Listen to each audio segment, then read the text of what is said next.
Hello and welcome to the flag is up. Game week 14 आज से शुरू हो जाएगा एंड पॉइंट्स टेबल जो प्रीमियर लीग का काफ़ी इंटरेस्टिंग बना हुआ है। बहुत ही एक जो सिचुएशन है, मतलब टॉप की जो 4 टीमें हैं वो एक एक पॉइंट से सेपरेट कर सकते हैं आप उनको।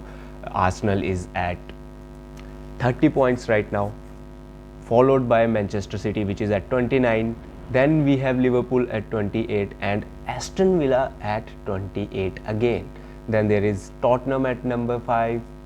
Manchester United, आप कुछ भी कहिए, is at number 6 and it's just 6 points away from the title contender यार। मतलब इतना ज़्यादा ख़राब सीज़न जाने के बाद, इतनी ज़्यादा कंट्रोवर्सी होने के बाद सीज़न के अराउंड, और इतनी ज़्यादा जो है मीडिया द्वारा बैशिंग किए जाने के बाद भी team is just 6 points away from the top position यार। very interesting to see that.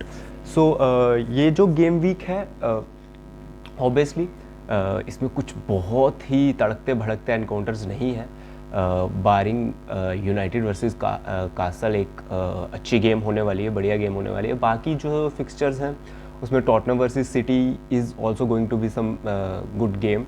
Like मतलब जिन गेम्स में थोड़ा सा आपको कैओस देखने को मिल सकता है वो गेम्स हैं। जो बाकी गेम्स ऐसा नहीं है कि वन साइडेड हो जाएंगी, but are not going to be very interesting, क्योंकि स्टार्ट होने वाला है आर्सेनल वर्सेस वुल्व्स से। वुल्व्स ने हमें सरप्राइज़ किया है इस सीज़न में, उन्होंने सिटी को 2-1 हराया था। And Wolves is a good team, I guess it's a decent team, and on a day they can definitely defeat Arsenal, but like I don't think Arsenal losing this now। जिस तरह से उन्होंने lens को पिछले ही game में 6-0 हराया है, they are high on confidence and the team is doing great.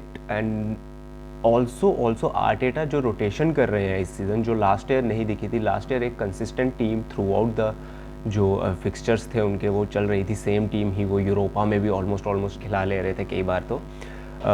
और प्रीमियर लीग में तो रोटेशन बिल्कुल ही जो थी ख़राब थी उनकी, बिल्कुल ही की ही नहीं थी कहीं भी। तो वो चीज़ इस बार नहीं है, रोटेशंस हो रही हैं। कुछ अनफॉर्चुनेटली फोर्स्ड रोटेशंस हैं इंजरी की वजह से, और कुछ जो रोटेशंस हैं वो जो है स्ट्रेटेजिक हो रही हैं। Raya is also looking good, and Ramsdale का थोड़ा सा मुझे अब लग रहा है कि it will be difficult for him to come back, because जब उनको राया की जगह पे मौके मिले भी हैं, he has not perform that good.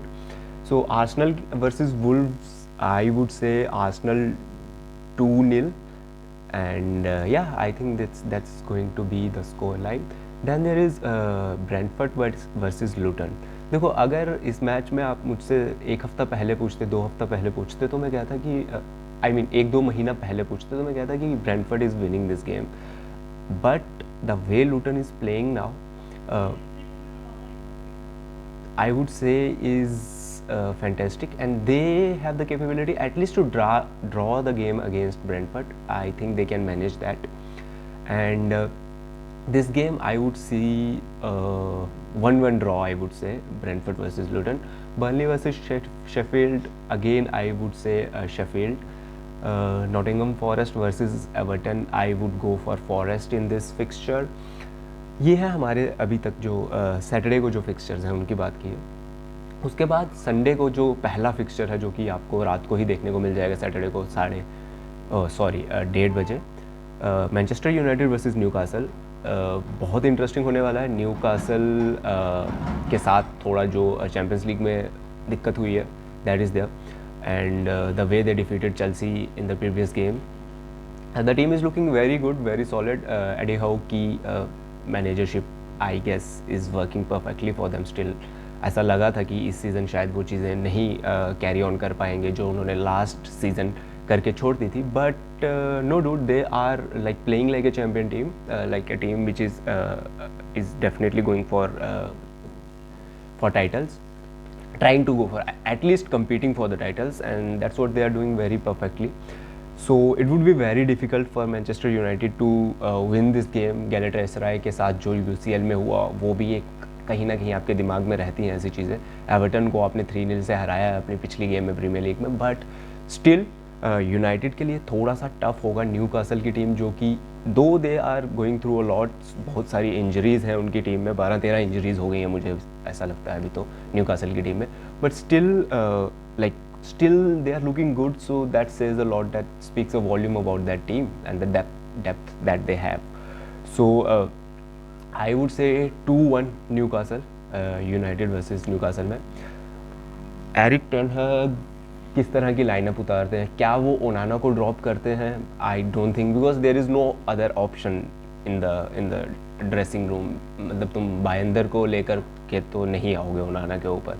So I don't think Onana is getting drop, but manager has to tell him that I back you and you have to back me with your performances, because इस time पे जो उनका confidence होगा वो बहुत ज़्यादा down होगा। ओनाना is like, he is a player, I would say, who if makes one mistake then he piles on those mistakes. So वो एक ऐसी मेंटेलिटी है उनकी। ऐसा नहीं है कि अगर वो एक मिस्टेक करते हैं तो फिर वो he comes back stronger. That's not his strong point, because मुझे लगता है कि अगर उनको कॉन्फिडेंस चाहिए तो he has to keep performing and that's what boosts his performance. He is not a guy जो अगर एक मिस्टेक करता है तो फिर अगली बार बहुत स्ट्रॉन्ग होकर के आता है और बहुत अच्छे से कर सकता है। एक मिस्टेक अगर वो मैच के स्टार्टिंग में कर रहे हैं तो then it is very dangerous for the team, because there are chances that he will make 2-3 more howlers in that game. So confidence एक इशू लग रहा है मुझे ओनाना के साथ। So that will be fixed only by the manager. उनको बताना पड़ेगा उनको कि भाई तुम ही हो, अब हमारे पास कोई ऑप्शन है भी नहीं, तो don't think about getting dropped or anything in this season, at least till January. So you are not getting dropped, and January there is no potential like goalkeeper in market who will come to United. So मतलब confidence तो देना पड़ेगा यार। Then moving on, Bournemouth versus Aston Villa, I would go for Aston Villa. यार Aston Villa is playing like Unai Emery के under, the team is playing very good, I would say. So Aston Villa versus Bournemouth में Aston Villa, I am not ready to predict the score line in this. 2-1 बोल देते हैं, चलिए ठीक है।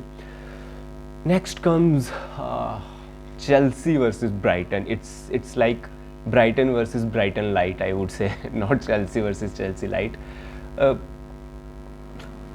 Brighton के against अब खेलना ना बड़ा सा अजीब लगता है कसम से। मतलब आधी टीम तो आप उन्हीं की खिला रहे हो। आपके पास कुकुरेला है, आपके पास कोलविल हैं, आपके पास कॉइसेडो हैं, आपके पास सैंचेज हैं, आपके पास 4 प्लेयर्स हैं जो फर्स्ट टीम प्लेयर्स हैं आपके इस समय, जो डायरेक्टली आपके जो आ रहे हैं ब्राइटन से आ रहे हैं।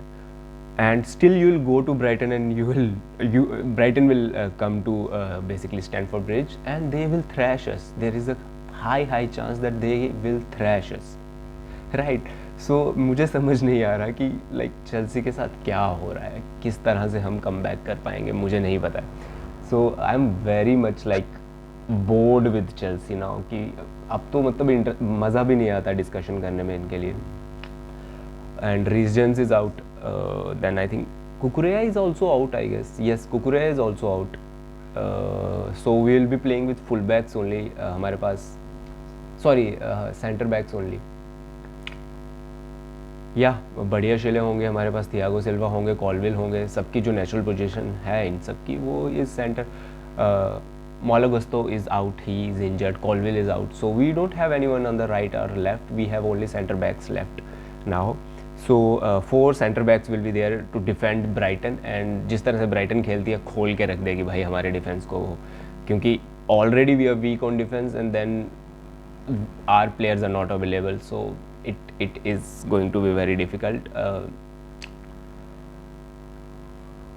जो स्ट्राइकर सिचुएशन है जहाँ पे निकोलस जैक्सन खेल रहे हैं वहाँ पे ब्रोहा की बात हो रही है, but I would say like Broja is an impact player अभी तक। He is not a 90 minute player, I don't see him as a 90 minute player. He is a potentially a very like good player, but अभी बहुत ज़्यादा मतलब experience नहीं है उस तरह से। निकोलस जैक्सन के पास एक्सपीरियंस है बट कुछ प्रॉब्लम्स आ रही हैं, I don't know what are the problems. He is not being able to put the ball in, but still I would say to continue with Nicholas Jackson जब तक Nkunku नहीं आ जाते हैं। Broha should be a substitute only. I would love to see Mudryk get more minutes in this team. I know Sterling does very good, but Sterling I think 60 मिनट के बाद is not that good. Every time after 60 minutes Sterling का जो impact है game में वो drastically drop हो जाता है। And I think at that point like 60th minute में जाके 80th या 85th मिनट में जो सब्सटीट्यूट करते हैं उससे बेटर है कि मुड्रिक को 60th 55th 60th मिनट में सब्सटीट्यूट कर ले आना चाहिए। And he can make impact. I would say he can make very good impact in the team. I hope Modric gets more minute in this match. And yeah, that's it. I guess Chelsea के लिए ज़्यादा बात करने के लिए नहीं है मेरे पास कुछ भी.